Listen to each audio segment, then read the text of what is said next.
Bonjour. Qui n'aimerait pas réussir son rêve? Qui n'aimerait pas réussir son activité entrepreneuriale? Qui n'aimerait pas atteindre son plein potentiel?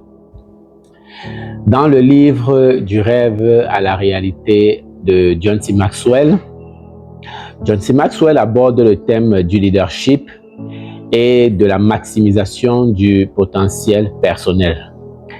Ce qu'il met en avant, c'est le pouvoir des rêves, parce qu'il souligne l'importance d'avoir des rêves et de les suivre avec une très grande passion. John C. Maxwell affirme que les grands leaders sont motivés par des objectifs audacieux et ils sont prêts à travailler dur pour pouvoir les atteindre. Bienvenue sur ma chaîne, je suis le coach Simon Épée. Il est de notoriété que les personnes qui réussissent réalisent en moyenne par an une 50aine de lectures. Les personnes qui réussissent lisent en moyenne 50 livres par an. Et sur ma chaîne, je te dis bienvenue parce que je ferai le résumé de mes lectures pour te permettre de partager mon expérience dans cette aventure très enrichissante qu'est la lecture. Le pouvoir des rêves, c'est un élément extrêmement important dans l'élaboration de sa réussite en entrepreneuriat. Et John C. Maxwell souligne l'importance d'avoir des rêves et de les poursuivre avec passion pour pouvoir les atteindre. À ce moment, il faudrait que vous ayez une vision.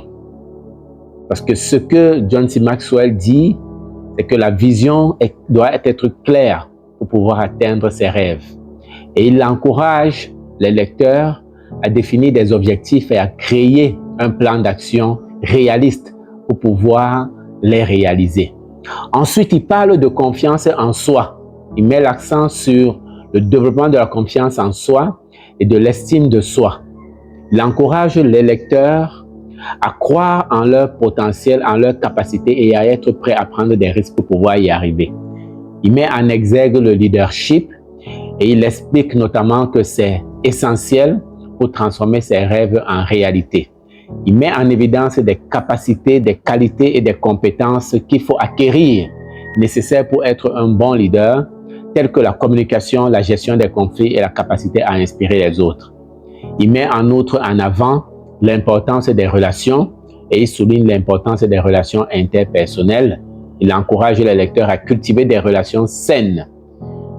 Ce qu'il faut savoir, c'est que les rêves sont de divers types et John C. Maxwell établit plusieurs types de rêves qui peuvent concourir à éloigner des personnes de la réalité à laquelle ils doivent faire face pour pouvoir atteindre ces rêves. Et que nous ne soyons pas troublés, que nous ne nous trompions pas dans ce que nous appelons rêve. Qu'est-ce qu'on peut mettre en avant comme rêve dans nos différentes vies? Certains font des rêves tout éveillés. Et le rêve tout éveillé est ce qui nous distrait dans notre travail actuel, ce qui nous éloigne de l'atteinte de nos objectifs actuels. Il y a des rêves en couleur qui sont des idées folles, fondées sur des éléments qui n'existent pas et qui ne sont basés sur aucune réalité. Il y a les mauvais rêves qui sont des inquiétudes et qui suscitent la peur et l'inertie. Mais il y a surtout des rêves idéalistes qui sont la manière dont le monde aujourd'hui, le monde tournerait s'il n'en tenait qu'à nous. C'est des rêves idéalistes. Il y a des rêves par procuration. Parfois, nous vivons en existant sur la terre par l'intermédiaire des rêves de quelqu'un d'autre. Il y a des rêves romantiques. L'idée selon laquelle une certaine personne pourrait nous permettre d'atteindre notre bonheur. Il y a des rêves de carrière. La plupart des gens pensent que la réussite professionnelle fera notre bonheur. Il y a des rêves de destination, l'idée qu'un poste, un titre ou alors un prix fera notre bonheur. Il y a des rêves matérialistes, l'idée selon laquelle l'idée de la richesse ou des biens matériels pourra nous permettre d'atteindre notre bonheur.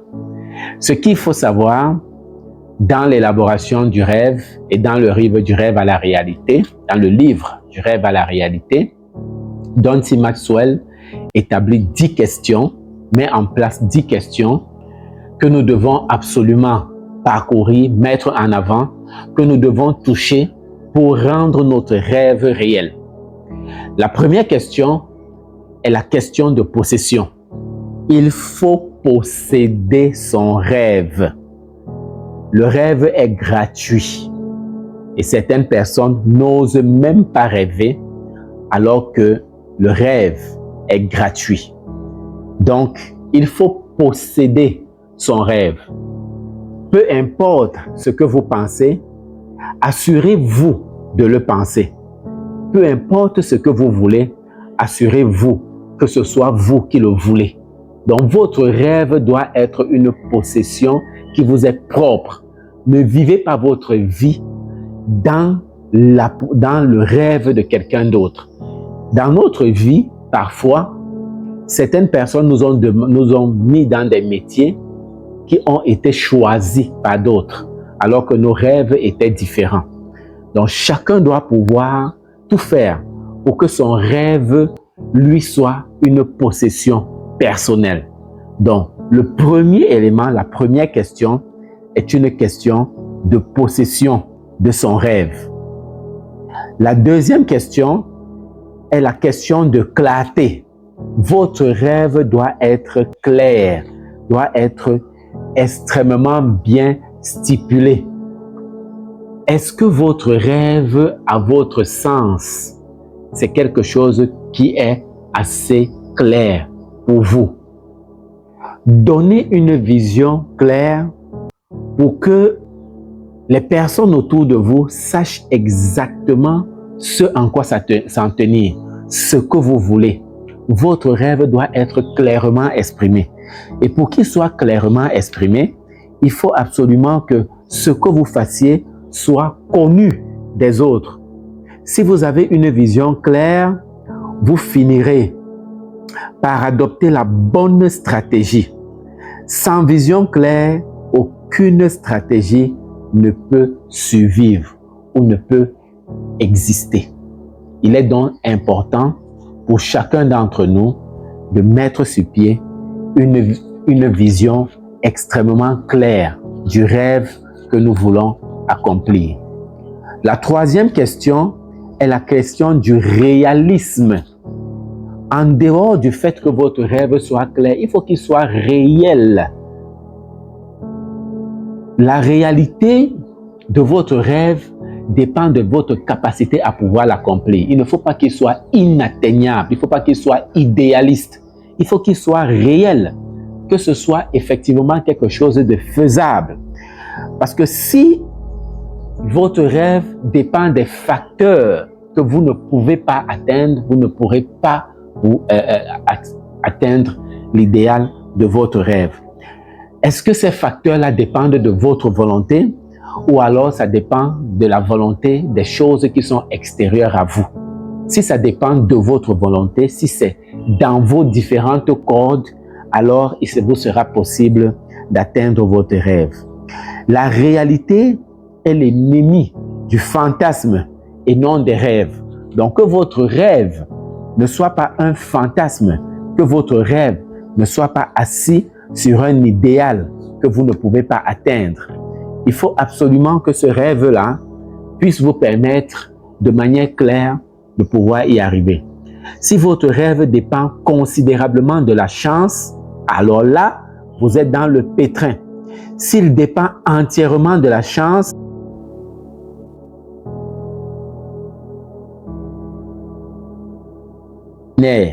donc votre rêve doit être extrêmement réel pour vous permettre de pouvoir y arriver.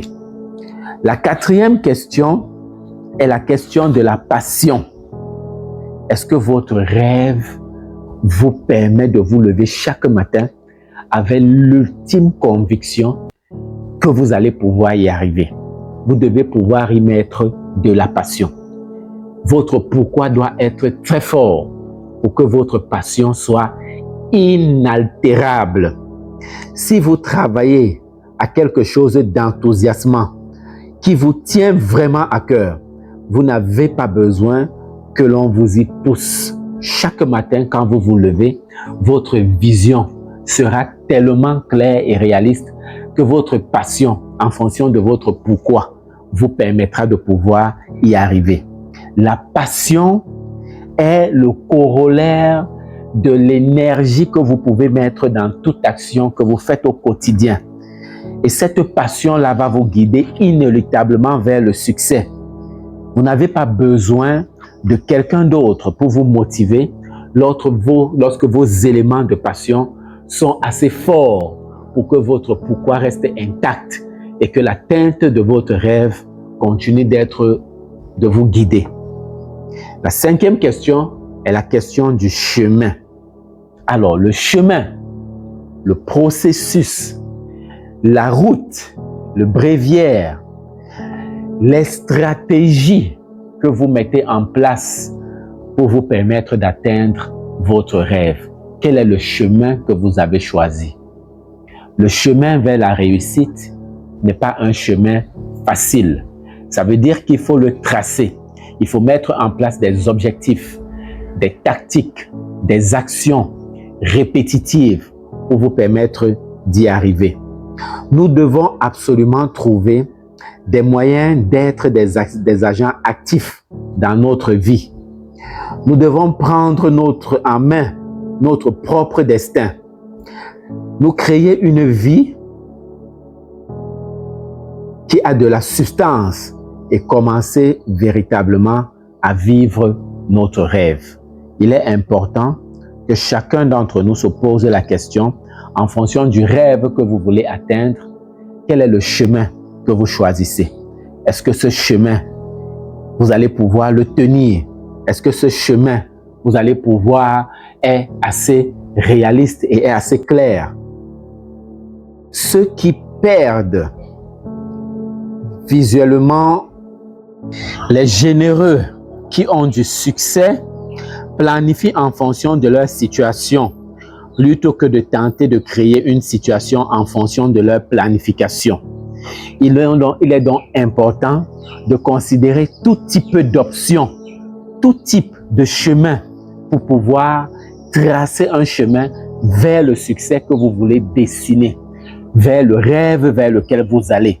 C'est pour ça que ce livre du rêve à la réalité vous est donné comme un guide pour chaque élément qui va vous permettre d'atteindre le succès. La sixième question est une question fondamentale. C'est la question des gens. Quelles sont les personnes qui parcourent votre quotidien? Quelles sont les personnes que vous avez autour de vous pour vous permettre d'y arriver? Est-ce que vous avez recruté des gens dont l'aide vous est nécessaire pour réaliser votre rêve? Lorsque vous découvrez que d'autres personnes sont en mesure de vous aider à mieux réussir que si vous fassiez cavalier seul, cette prise de conscience vous fait effectivement faire un pas de géant dans votre perfectionnement. Il est question pour chacun d'entre nous de se poser des questions précises. Est-ce que l'équipe que vous avez vous rend meilleur que ce que vous ne l'êtes déjà?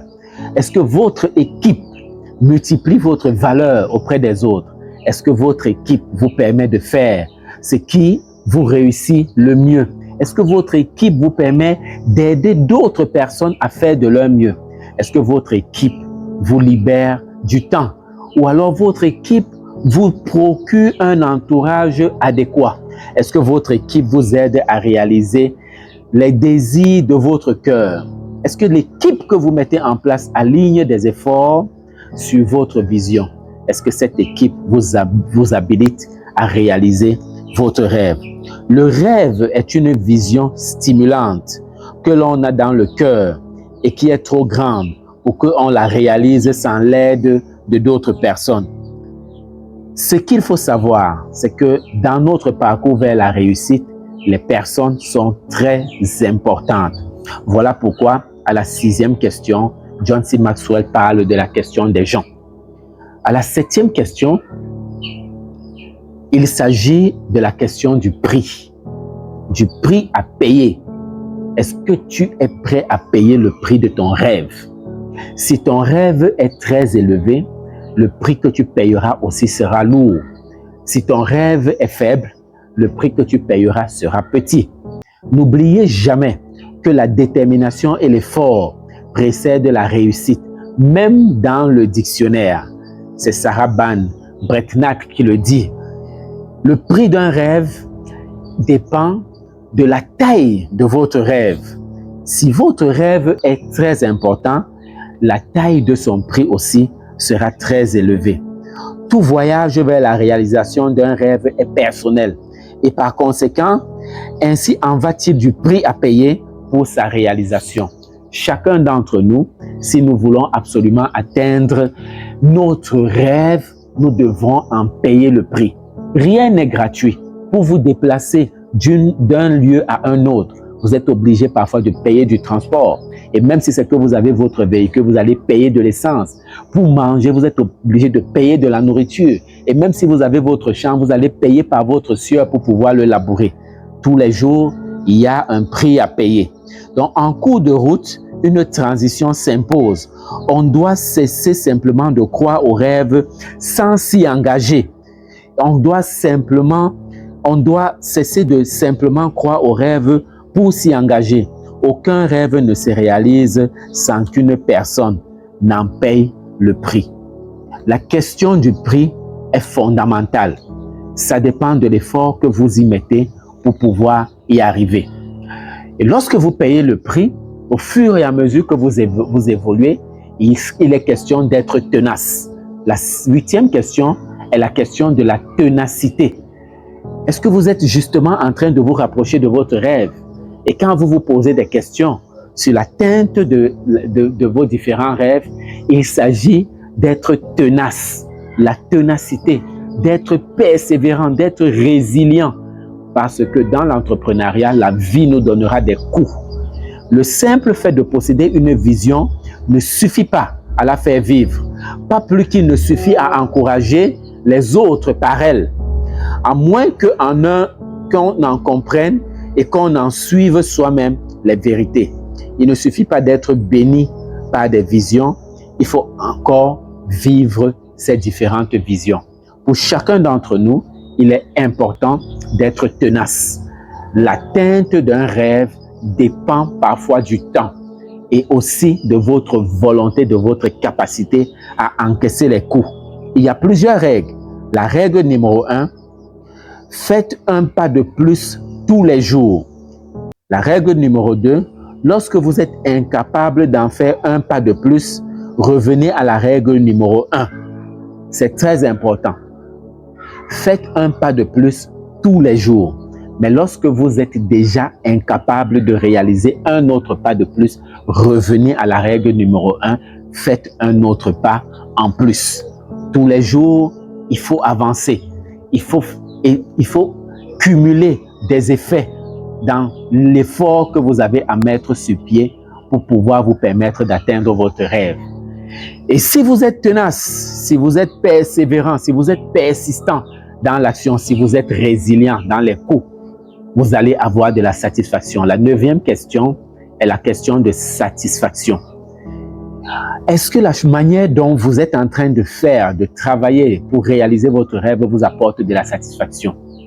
Très souvent, il est dit que ceux qui travaillent dans un domaine qu'ils adorent ne considèrent pas le travail qu'ils font comme étant un labeur. Ceux qui travaillent dans un domaine qu'ils apprécient le mieux ne considèrent pas ce qu'ils font comme étant quelque chose de difficile. Et lorsque ça leur apporte, ça leur procure de la satisfaction, et oui, vous faites ce que vous faites ce que vous avez à faire avec beaucoup de délectation, avec beaucoup de plaisir. L'homme qui avance avec assurance dans le sens de ses rêves pour vivre la vie qu'il a, imagine connaître une réussite inattendue.